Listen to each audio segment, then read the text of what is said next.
Hello दोस्तों, स्वागत है आप सबका फिर से अपने और आपकी यूट्यूब चैनल क्रेश क्लासेस में। आज हम लोग देखने वाले हैं क्या है सर्वनाम। ठीक है, देखेंगे हम लोग सर्वनाम क्या होता है। ठीक है, इससे पहले हम लोग देखे थे क्या संज्ञा देखे थे। संज्ञा आप लोग नहीं देखे हैं तो पिछले वाले वीडियो देख ले, क्योंकि वही वीडियो से वहीं से आपको यह समझ आएगा। ठीक है, क्योंकि कोई भी चीज का बेसिक ही उसका जान होता है। ठीक है, आप लोग 9 क्लास नहीं पढ़िएगा तो 10 क्लास में दिक्कत होगा। इसी प्रकार आप लोग संज्ञा नहीं पढ़िएगा तो आप लोग को सर्वनाम दिक्कत होगा। इसलिए आप लोग संज्ञा नहीं देखे हैं तो संज्ञा इसके पिछले वीडियो में देख ले। ठीक है, आपको इस वीडियो के डिस्क्रिप्शन में लिंक डाल दूंगा।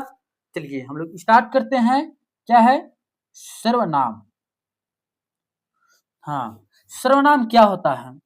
संज्ञा के स्थान पर आने वाले शब्द को ही सर्वनाम कहते हैं।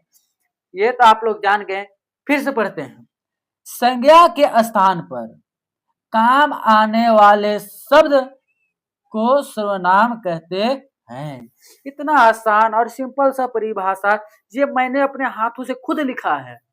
ठीक है, इसलिए आप लोगों को पीडीएफ भी जरूरी होगा तो आप लोग मांग सकते हैं। ठीक है, आप लोगों का पीडीएफ कहाँ मिलेगा, इसी डिस्क्रिप्शन चैनल पे आप लोगों का व्हाट्सएप ग्रुप का लिंक डाला हुआ है। ठीक है, आप लोग देख लीजिएगा।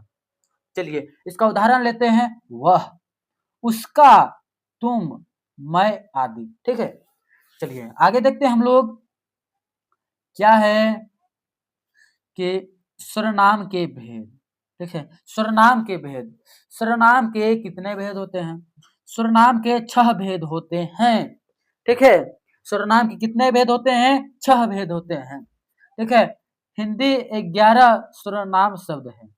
ठीक है, जैसे मैं, तू, आप, जो, सो, यह, वह, क्या, कौन, कोई, कुछ।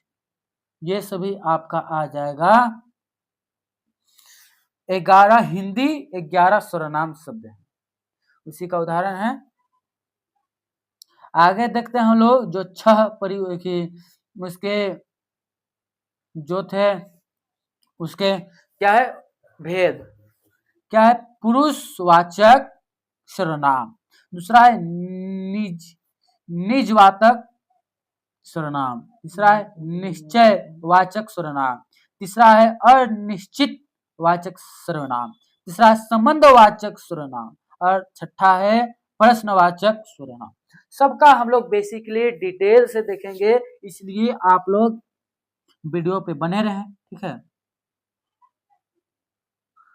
आगे देखते हैं हम लोग क्या है पुरुषवाचक सर्वनाम। पुरुषवाचक सर्वनाम क्या है, जो सर्वनाम पुरुष या स्त्री के नाम के स्थान पर आता है उसे हम पुरुषवाचक सर्वनाम कहते हैं। जैसे मैं कल दिल्ली जाऊंगा, तुम एक बहादुर लड़के हो। ठीक है, ये हो जाएगा आपका पुरुषवाचक सर्वनाम। इसका क्या है पुरुषवाचक सर्वनाम का भी कितने भेद है। पुरुषवाचक सर्वनाम का 3 उपभेद हैं। पहला उपभेद उत्तम पुरुष। ठीक है, दूसरा है मध्य पुरुष और तीसरा देखेंगे हम लोग बाद में। उत्तम पुरुष क्या बोलते हैं, बात बोलने वाला या कहने वाला, जैसे मैं या हम। ये हो जाएगा आपका उत्तम पुरुष। आगे देखते हैं हम लोग क्या है हाँ मध्य पुरुष। बात को बोलने वाला जिससे बात कहे वह मध्य पुरुष कहलाता है। जैसे कि तू, तुम, आप। ठीक है, ये हो जाएगा मध्य पुरुष जो बीच में सुनता है। ठीक है, आगे देखते हैं अन्य पुरुष। अन्य पुरुष मतलब कि बोला जाए जिसके संबंध में बात कही गई हो वह अन्य पुरुष कहलाता है। जैसे कि 2 आदमी बात कर रहा है, तीसरे आदमी को बोल रहा है, उसका मजाक उड़ा रहा है, अरे उसको नहीं जानता है। ठीक है, मतलब कि वह तीसरे पुरुष वहां उपस्थित नहीं है, या फिर है भी तो तीसरे व्यक्ति का बात होता है। जहां अन्य व्यक्ति आता है उसे अन्य पुरुष कहते हैं। ठीक है, अन्य पुरुषवाचक सर्वनाम कहते हैं। जैसे कि ये, वह, वे, यह। ठीक है, आगे देखते हैं हम लोग क्या है निजी। हाँ, निजीवाचक सर्वनाम क्या है? जिस सर्वनाम से कर्ता का बोध हो उसे निजीवाचक सर्वनाम कहते हैं। जैसे कि करने वाला का बोध हो, जैसे कि आप, मैं, आप वही से आए, यानी कि बीच में और छुपा रहता है, मैं और आप, मैं आप एक जैसे ही हैं। ठीक है, आप भले तो जग भला, मतलब कि बोल रहा है आप भले तो जग भला। तीसरा है आपने अपने को कम ना समझे। ठीक है, आगे देखते हैं हम लोग क्या है। हाँ, क्या अपने से बड़े का आदर करना चाहिए। उपयुक्त, उपयुक्त वाक्य क्या है इस पर? क्या है? आप एक एवं अपने निजवाचक सर्वनाम हैं। जैसे कि निश्चितवाचक सर्वनाम। आगे देखते, तीसरा देखते निश्चितवाचक सर्वनाम क्या है। निजवाचक सर्वनाम जिस सर्वनाम से वक्त की किसी वस्तु का निश्चित बोध हो, निश्चितवाचक सर्वनाम कहलाता है। ठीक है, जैसे यह अच्छी पुस्तक है, वह पेन मेरा है, वे सब आज पहुंच जाएंगे। ठीक है, ये सब आ जाएगा आपका निश्चयवाचक सर्वनाम। आगे देखते हैं हम लोग क्या है अनिश्चयवाचक सर्वनाम। क्या अनिश्चयवाचक सर्वनाम? जिस सर्वनाम से किसी वस्तु का निश्चित या स्पष्ट बोध ना हो उसे अनिश्चयवाचक सर्वनाम कहते हैं। जैसे कि घी में कुछ मिला है। ठीक है, मतलब कि स्पष्ट नहीं पता चल रहा है कि इसमें कुछ मिला है, लेकिन अंदाज से अटकर पीछे बोल दे रहा कि घी में कुछ मिला है। कोई आ रहा है, मतलब पता नहीं चल रहा कि आ रहा है कि नहीं, कि कौन है, कैसे आ रहा है, लेकिन कोई आ रहा है। ठीक है, उसका आहट से पता चल रहा है। वे लोग कुछ खा रहे हैं, मतलब उसका मुंह देख के पता चल रहा है।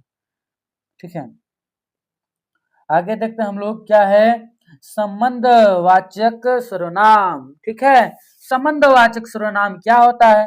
जिस सर्वनाम से दो व्यक्ति या वस्तु के बीच संबंध प्रकट हो उसे संबंधवाचक सर्वनाम कहलाता है। जैसे कि जो बोलोगे सो काटोगे।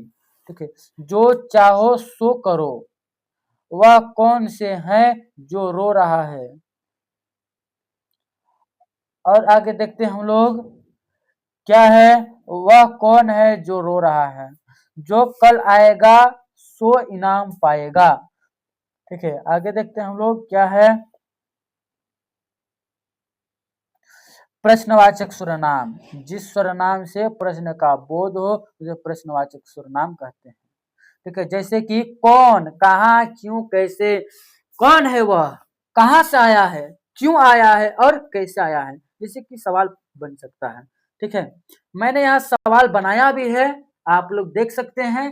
ठीक है, पहला सवाल क्या है, तुम कहाँ जा रहे हो बच्चे मेरे, तुम कहाँ जा रहे हो।